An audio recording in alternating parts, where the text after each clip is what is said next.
Isn't it queer? Losing my timing this late in my career. But where are the clouds? There ought to be clouds. Well, maybe next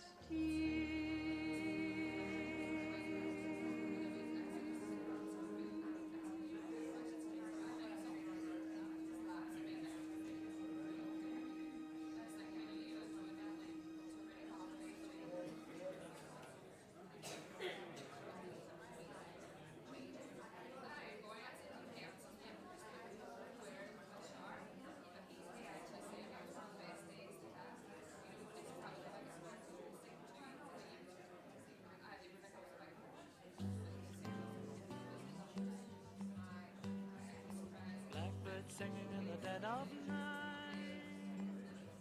Take these broken wings and learn to fly all your life. You were only waiting for this moment to arise.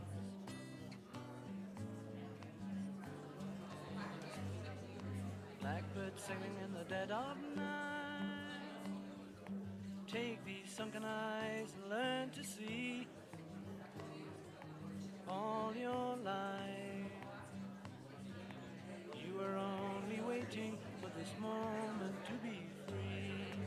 Blackbird fly, blackbird fly into the light of a dark black night.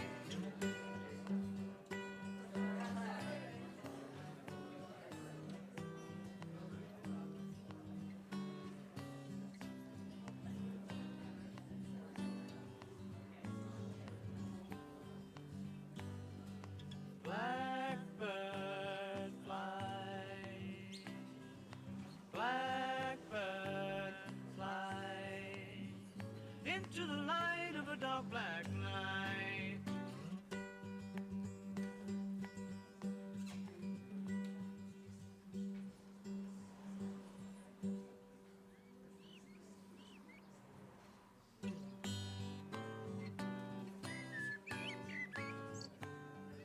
Blackbird singing in the dead of night.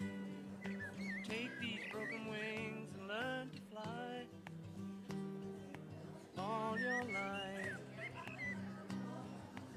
You were only waiting for this moment to arise. You were only waiting for this moment to arise. You were only waiting for this moment to arise.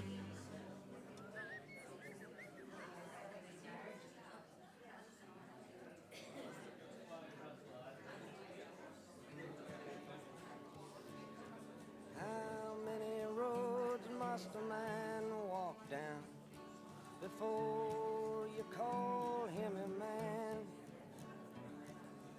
How many seas must the white dove sail before she sleeps in the sand? Yes, and how many times must the cannonballs fly before they're forever banned? The answer, my friend, is blowing in the wind. The answer is blowing in the wind.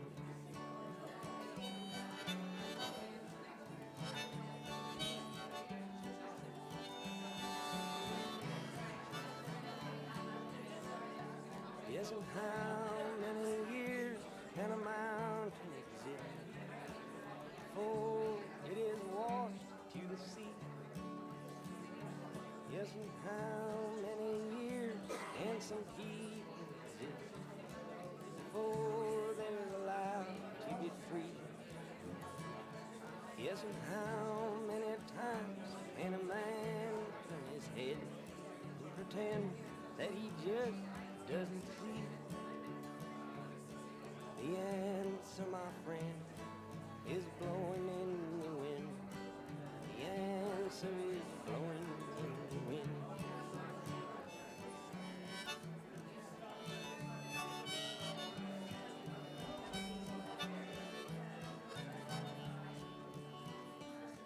Yes, and how many times must a man look up before he can see the sky?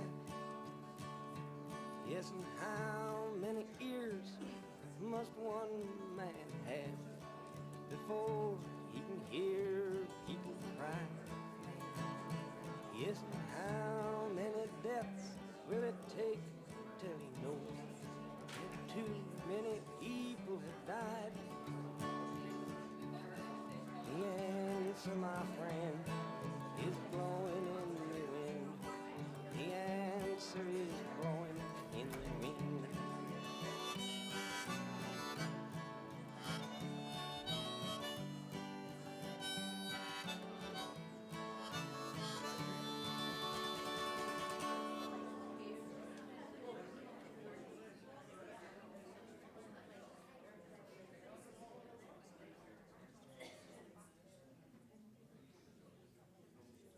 Starry, starry night, paint your palette blue and gray. Look out on a summer's day with eyes that know the darkness in my soul.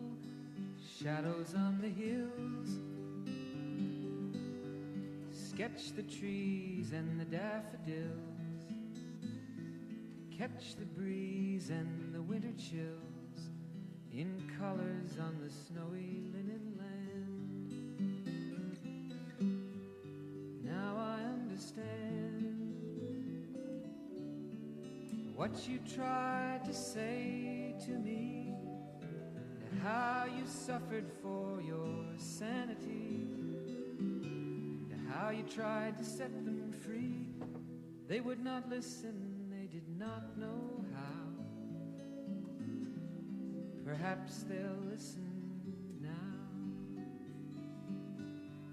Starry, starry night,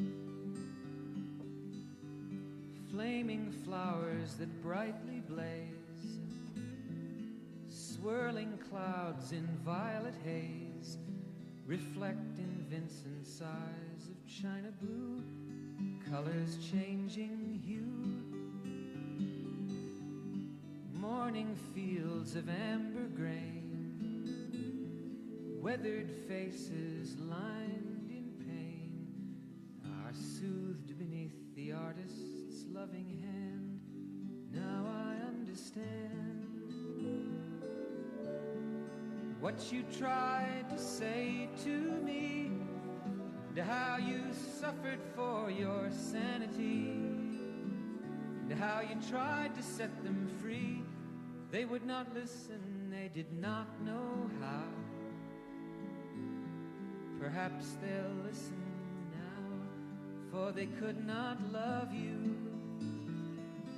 but still your love was true.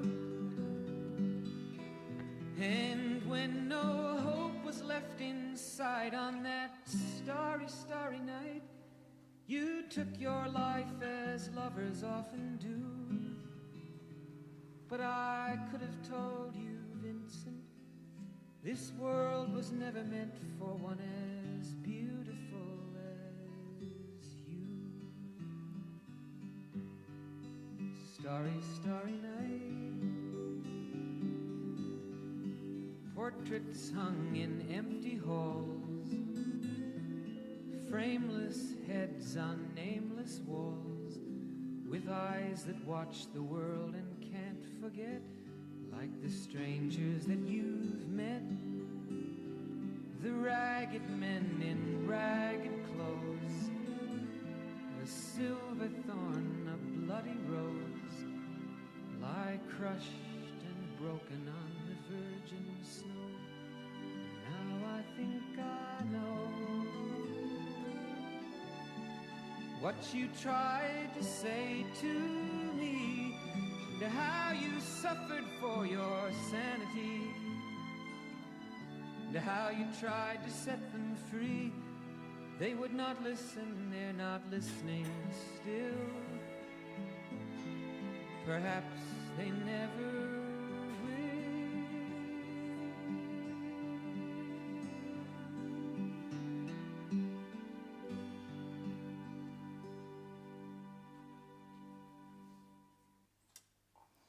Good morning and very warm welcome to you all. Before we begin the main service, we're going to listen to one song of particular significance for a Fairport convention before we carry on. So.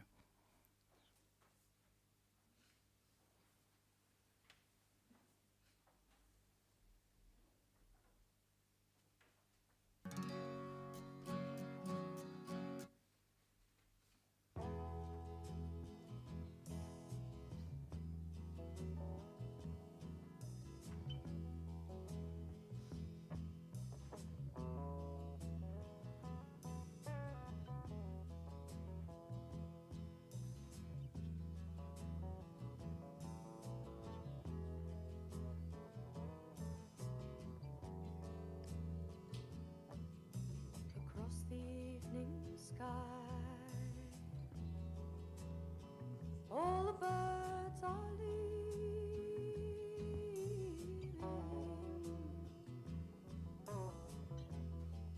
But how can they know it's time for them to go?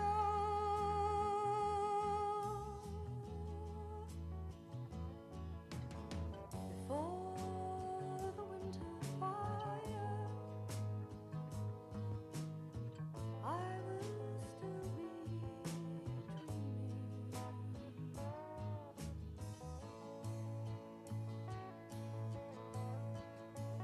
I have no thought of time,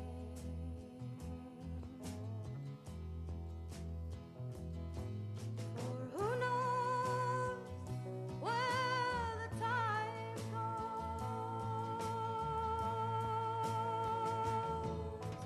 Who knows where the time goes?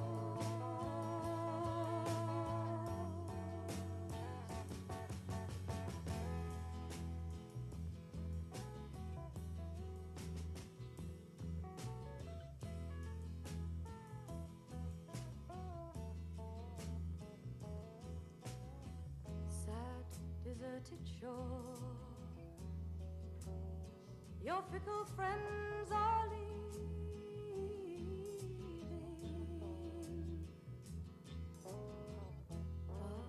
But then you know it's time for them to go.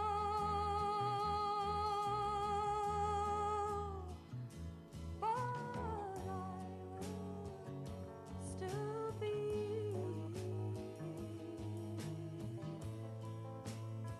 I have no thought of leaving. I do not count the time.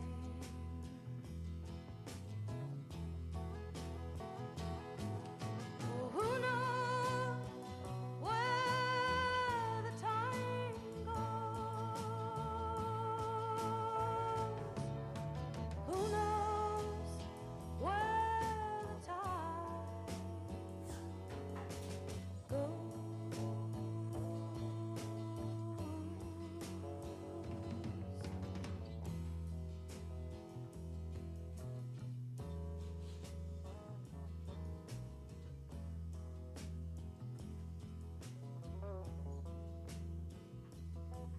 And I'm not alone while my love is near me. I know it will be so until it's time to go.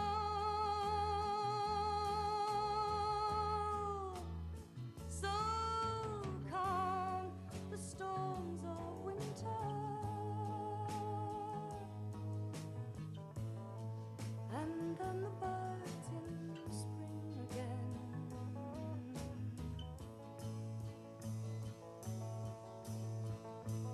I have no fear of time.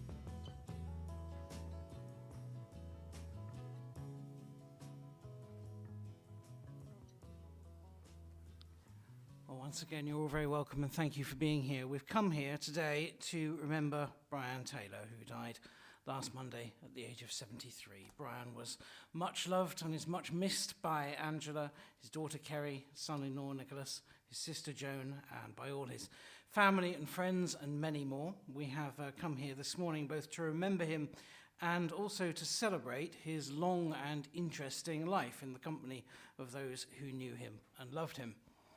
My name is Stuart Holden. I'm a humanist celebrant. I'm here to guide you through this ceremony in accordance with Brian's wishes. He requested a humanist funeral in accordance with his way of seeing things. When I sat with Brian's family the other day, they talked about Brian's life and his character and his view of the world, and it became very clear that Brian was a man of very strong moral integrity. He stood very firmly by his own beliefs and principles, believing in the power and force of nature and the world around him, and having faith in human nature and friendship and kindness. And he was also a man of great strength and determination, characteristics which saw him through life's challenges, and it was this strength of character that sustained him through times of illness, of which he had more than his fair share. It was illness, however, that he bore without complaint, even in the last stages, remaining determined to just keep fighting. And he willingly accepted every treatment, withstanding side effects and pain, in his brave desire to live. And those involved in his care never ceased to be both amazed and impressed by his strength of spirit and his iron will to survive. He was determined, stoic, fearless, valiant and courageous, possessing all the attributes of a true warrior. This was a man who had lived, who had done and seen many things, had travelled many roads, who had loved and was loved. He received outstanding care from many people over the years. His oncologist, Dr. Brady, the staff of the Northwest Cancer Centre, and many more, but most of all from Angela, who lovingly cared for Brian with the support of Kerry and Joan to make sure he had the best quality of life for as long as possible. So in the course of today, we're going to hear stories from Brian's life, some music, including a good selection of his favourites as we gathered there. And there will be time for reflection as well, where you can remember Brian in your own way. As you may know, after this, Brian is to be cremated down in Newton Abbey, but not until 3 o'clock. So following this, you are all warmly invited to the Bushtown Hotel for refreshments. If you want to join us then down in Newton Abbey later, you're very welcome to, but there's no expectation. The cortege will be leaving here at 1:15 with one final stop at Brian's home in Maple Drive before proceeding down to Newton Abbey. This is all about remembering all the different elements of Brian's life to evoke memories of him that you can take away from here and keep safe. Throughout our lives, we all continue to hold with us the memories of people that we loved and were close to, and we continue to carry their perspectives with us. Life begins with birth, it ends with death, but the focus today is on the life that has happened in between, and the greatest fulfillment we find in life comes from enjoying it and helping others to do the same. And in that way, the choices and actions made by people who have died live on through their influence on the living. So the most obvious way that Brian lives on now is in the memories of those who knew him. It was the late author Terry Pratchett, who was a patron of Humanist UK. He wrote in one of his novels, "No one is finally dead until the ripples they cause in the world die away, until the clock he wound up winds down, until the wine she made has finished its ferment, until the crop they planted is harvested.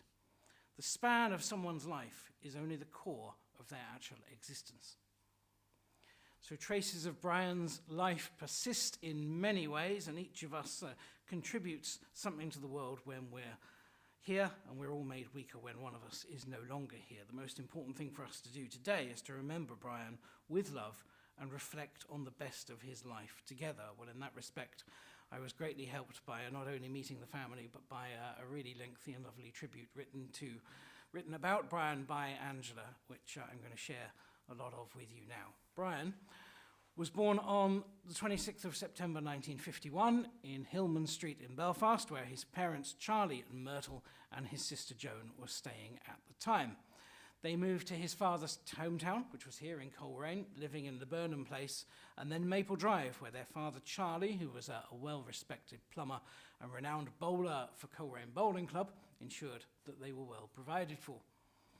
Brian excelled at Milburn Primary School and at Coleraine Academical Institution and became a keen footballer. On leaving school, he gained employment in the civil service and went on to work in Belfast, sharing digs with a good friend and colleague near Cypress Avenue, the street famously featured in Van Morrison's song of the time. After deciding he needed change from supervised admin work, Brian was offered a position at SP Graham Bookmakers, and he soon became their manager down in Dublin. And he loved to tell the funny story of how, over one bank holiday weekend, he visited home in Coleraine with the substantial takings stowed in a leather money bag in the boot of the car. Now, on the very early morning return trip to Dublin, Brian was intercepted at a routine border patrol by the Gardaí, who quickly became suspicious of this tall, bearded guy en route to Dublin with a huge stash of money in the boot. So Brian spent the rest of the night in the barracks, waiting and waiting for his boss, Sean Graham, to wake up and answer the phone to confirm that Brian was indeed the manager and trustworthy custodian of the shop keys and the money. The Gardaí were so impressed by the calibre of this young man, they fed him up on strong tea and a good fry-up, and took a bit of advice on some bedding tips before wishing him a safe onward journey. And true to himself, he remained very cool and collected throughout all of this and looked back on it with great humour. Well, Brian eventually relocated to the SP Graham branch in Coleraine, where he was widely respected by staff and customers alike. It was this steady, calm manner that eventually prompted him to change career to becoming a driving instructor, working in partnership with Jeff Arrell under the Mid-Antrim School of Motoring. And it was no surprise that Brian was in high demand, as he guided his pupils through the process with a combination of humour, expertise and calm instruction, with many of them passing their driving test first time, and that's reflected in many of the recent comments that people have made about him.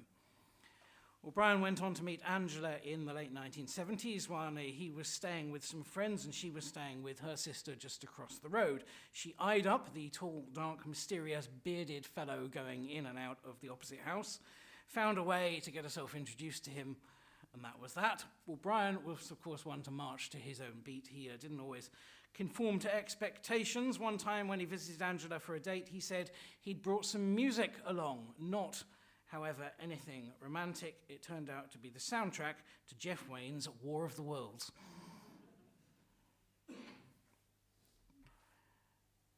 Well, he soon became the proud father of his one and only daughter, Kerry, in 1981. He took his role as a father very seriously, became a strong, dependable dad whose love for his little girl knew no bounds. She said there was no hug like a daddy hug. He was filled with pride at her many achievements, especially in her academic and singing careers, and despite a brain hemorrhage in 2015, he made the trip to her first performance in the Royal Albert Hall. His love and pride were especially evident on Kerry's wedding day, and Brian beamed from ear to ear the whole day long. He took great delight in organising day trips and holidays, entering into the spirit of seasonal or birthday festivities with joy and enthusiasm that was both infectious and inspiring. He relished the opportunity to play Santa and joined in all the build-up and excitement of every event, with Christmas always being his favourite time of the year, even if, as Kerry put it, it did sometimes feel like living in National Lampoon's Christmas Vacation. But holidays and days out were all meticulously planned, with picnic breaks and adventures enjoyed along the way. Brian was exceptionally generous, and his gifts always came from the heart, with deep forethought and meaning. He paid great attention to detail, and these gifts and surprises were always carefully and considerately selected, with no expense spared for the quality item of his choice. Equally, his own delight and gratitude at receiving gifts was a joy to behold, and it is these family memories that Kerry, Angela and Joan hold very dear to their hearts.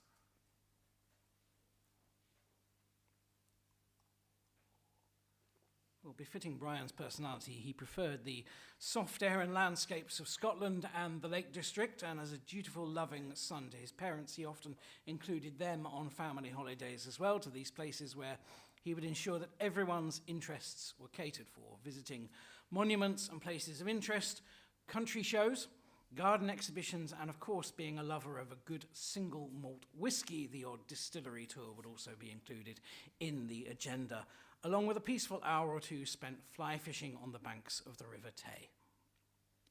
Brian and his good friend Eamon would often spend free time doing a spot of fly fishing at the River Bush, and he would retell the humorous story of how the cows ate Eamon's wet socks, which had been set out to dry, or the stories of the big fish that got away. Every fisherman has one of those stories. Or how he has his biggest salmon catch ever, and that was before the days of catch and release. Among his many interests and hobbies, Brian also enjoyed being a member of the Portstewart Sub-Aqua Diving Club. He enjoyed the camaraderie of his fellow divers and their expeditions to Rathlin and Danfanachie and Donegal, which became a combination of family holidays and campfires with his diving friends. He took up golf, and in his usual style, he conducted research until he sourced high-quality golf clubs and attire. He looked forward to games with Eamon, Derek, Paul, Sammy and Eugene and their annual trips to the Open and Scotland, where he treated himself to a cashmere golf sweater, not forgetting, of course, presents for Kerry and Angela as well. Many hobbies and interests, as I mentioned, and he all followed them all and invested in them with great enthusiasm. He had a very keen interest in sport. That included cricket, golf, horse racing, and football. Having lived in Liverpool for some time, he was an ardent fan of the club. And this enthusiasm extended not just to watching sport, but in true Brian style, quoting facts, statistics, and information about each of them. He was also a talented photographer. The photo on the back of the order of service is him with a camera in hand, and he would thoroughly research cameras and equipment, subscribing to magazines and rigorously studying technique, or leaving at dawn or dusk to drive some distance to capture just the perfect light. In the early days, the kitchen would become a dark room where he would carefully develop his own photos. If you're under a certain age, you may have to have that explained to you, but it's a thing people used to have to do. In the midst of these many hobbies, Brian also bought himself a motorbike, which, needless to say, along with the leathers, were also carefully researched before purchase. When he left the Mid-Antrim School of Motoring, Brian established his own driving school before leaving to spend some years in Manchester teaching HGV driving. He returned then to study at Coleraine University, where he gained a degree in computer science. And then, after some time, he embarked on the journey of a lifetime to Saskatoon in Saskatchewan, Canada, where he drove 18-wheeler trucks and rigs across the length and breadth of Canada and the USA. When he came back, he had stories to tell of the amazing places that he had been, the things he'd seen and done, ranging from driving thousands of miles in temperatures ranging from -40 in Canada to over 40 in Texas, visiting places like New Orleans, Louisiana, Montana, and the Rocky Mountains, driving hundreds of miles on barren roads, nothing but dust and tumbleweed, driving through major bustling cities and along areas of magnificent rivers, lakes, mountains, and breathtaking scenery. All of this completed in Brian's expert, safe hands without one single accident. He was, as you may also know, a man of high intellect who had a remarkable gift for recalling facts and figures and information about almost any subject, and he would take delight in asking, "Do you know?" about random subjects, followed by, "Well, I'll tell you." So he had this capacity to recount intricate details of random subjects, be it nature, science, politics, geography, history, and people never ceased to be amazed by this encyclopedia of knowledge that was this very clever and articulate man. A good person to have on your pub quiz team, I would say. His attention to detail was evident in absolutely everything that Brian undertook. He mastered the art of cooking and baking. Recipes would be followed to the letter, with time taken to source even the most unusual ingredients. He took pleasure in the simple things in life, grinding coffee beans for his strong coffee, brewing his own beer, making his own Taylor wine, right down to designing and printing his own bespoke labels, and savouring these with a good cigar and listening to music. He enjoyed a pint of real ale as well and loved to try the different varieties, with finding pubs that were serving the best bitter or steak and ale pie often being a focal point of many holidays. It did lead to one anecdotal time, however, when he went into a pub and asked, in his Northern Irish accent, for a pint of bitter. And they couldn't understand what he was saying. A pint of bitter, pint of bitter. What is he saying at all? And the bar lady in particular was confused as to why this man was standing at the bar asking for peanut butter. I think they got there eventually. Brian enjoyed the banter and the company of good friends, including his lifelong friend David. He was known for his quiet, unassuming way and strong, steady approach. He had a good sense of humour and often a very droll wit, enjoying a practical joke or two. He would take delight in entering into robust debate on any subject, often just for the fun of it, and he had a worthy opponent in his good friend Mick as well. He could be a man of few words, but when he spoke, people listened, knowing that they came from someone wise and intuitive, and after a few ales or that favourite silk malt whisky, the conversation would flow along with the banter and the crack and the incredible but true stories.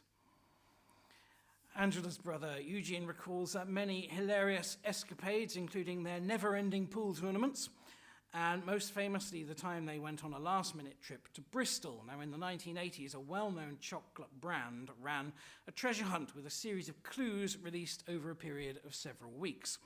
There was no easy access to the internet back then, no Google, no mobile phones, but in typical Brian form, every detail was researched and solved. And on a cold, sleet-filled New Year's Day, there were Brian and Eugene embarking on a long car journey to Brandon Hill in Bristol in the hope of unearthing the prize, which was the keys to a Ford Sierra Cosworth.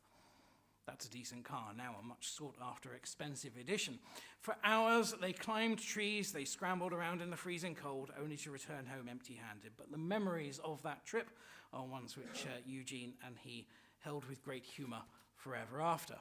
On the subject of practical jokes, however, nothing beats this one. The time that he phoned Angela's mum pretending to be a sound engineer testing telephones and convinced her to whistle a well-known July tune down the phone, purely for testing purposes. The prank was well received, I am told, by Sadie, who said she knew right well that it was him all along, which just added to the hilarity. Some debate about that, I think. But this really typified the man, Brian, with this great sense of humour, had a sense of curiosity and adventure, and he was willing to take a gamble without fear. It was those traits that saw him truck halfway across the world and embark on, indeed, that difficult journey of illness with such a courageous attitude. He passed the time in later years watching documentaries on a wide range of subjects, be it science, the natural world, aircraft. Reminiscing about these times past helped him to occupy himself during the many long days of illness and difficulty later on. But he didn't let those things prevent him from enjoying more recent family holidays with Angela, Kerry and her husband Nicholas in his beloved Lake District, and until recently he was planning to visit it again. It was these hopes and dreams that sustained him as he looked forward to once again hiring the all-terrain mobility scooter from Outdoor Mobility, which allowed him to explore forests and areas of interest.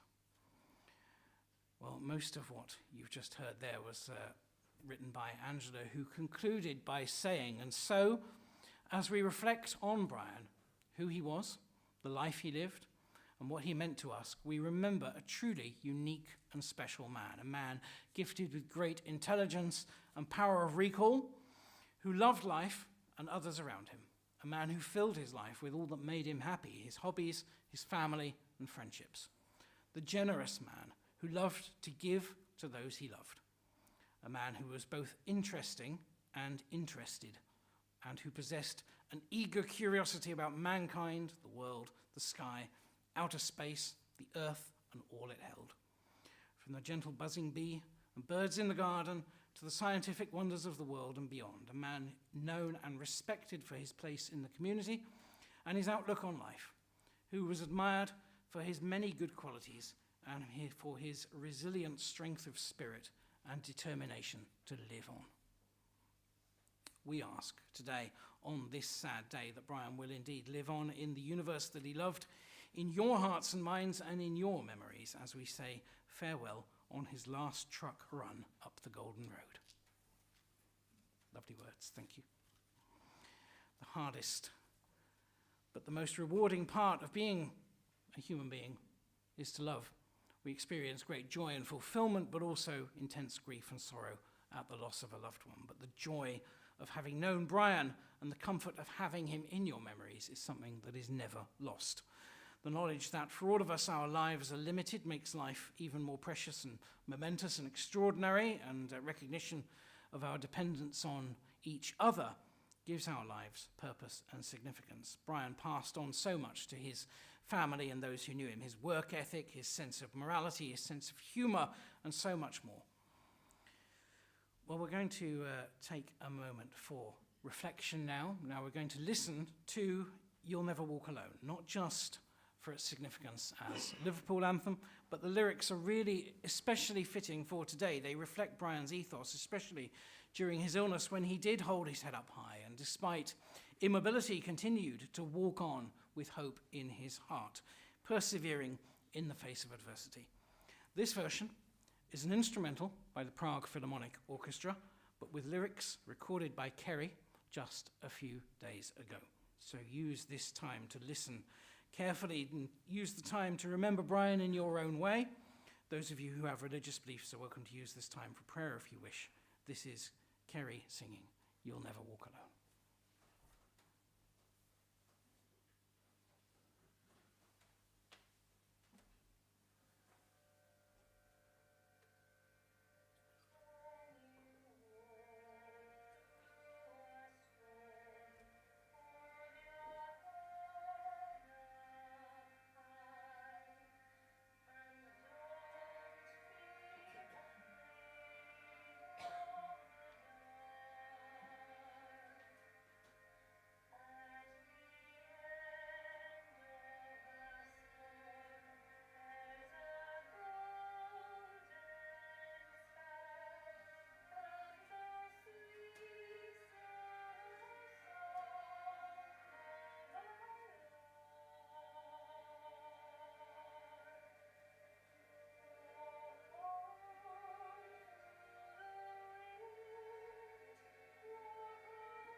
really was something special. Thank you. Well done. Well, looking through words to share with you over the last few days, the family recalled that one of Brian's all-time favourite poems was the brilliant Invictus by William Ernest Henley, and it is Brian's son-in-law, Nick, who's going to share that with us now. So, over to you, sir.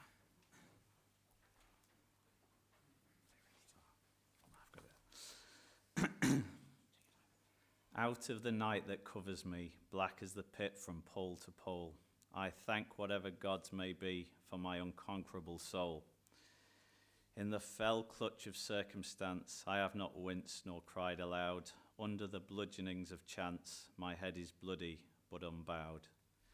Beyond this place of wrath and tears looms but the horror of the shade, and yet the menace of the years finds and shall find me unafraid. It matters not how strait the gate, how charged with punishments the scroll. I am the master of my fate. I am the captain of my soul.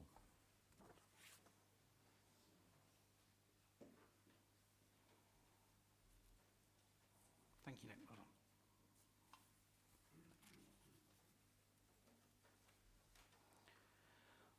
Well, once again, on behalf of Brian's family, thank you so much for having come here this morning. Thank you also on the family's behalf to everyone, family and friends, for your kindness and support in recent days and weeks. It's been much appreciated. Today has been about celebrating Brian's life, and that will continue throughout the day and throughout the time to come. Later this afternoon, we'll say our goodbyes to him in Newton Abbey. But if you want to share your own memories of Brian, and please do, or just share some refreshments, you're warmly invited to join the family now at the Bushtown Hotel. There are, of course, many stories to tell about Brian before, more than we could possibly have covered here, and everyone will have their own individual memories of him, and the family would love to hear those, not just throughout today, but indeed in the days and weeks to come as well. Although death separates us from those we love, they live on in the hearts and minds and memories of those who knew them, and their presence may be felt in old, familiar places. Brian's influences will live on in the unending consequences that flow from his life and his character. So you were fortunate and privileged to have had him in your lives, and he will always be a part of your family and your circle of friends. We're going to make our way out of here shortly to another of Brian's favourite songs and artists. You're welcome to join us now at the Bushtown Hotel. There'll also be time to talk to each other outside before we head on there. Most importantly, do, as I know Brian would wish, and look after yourselves and each other. Thank you. Could I ask you please to stand when you're able? Thank you. Rows and flows of angel hair and ice cream castles in the air and feather canyons everywhere. I've looked at clouds that way, but now they only block the sun. They rain and snow on everyone. So many things I would have done, but clouds got in my way. I've looked at clouds from both sides now,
circus crowd.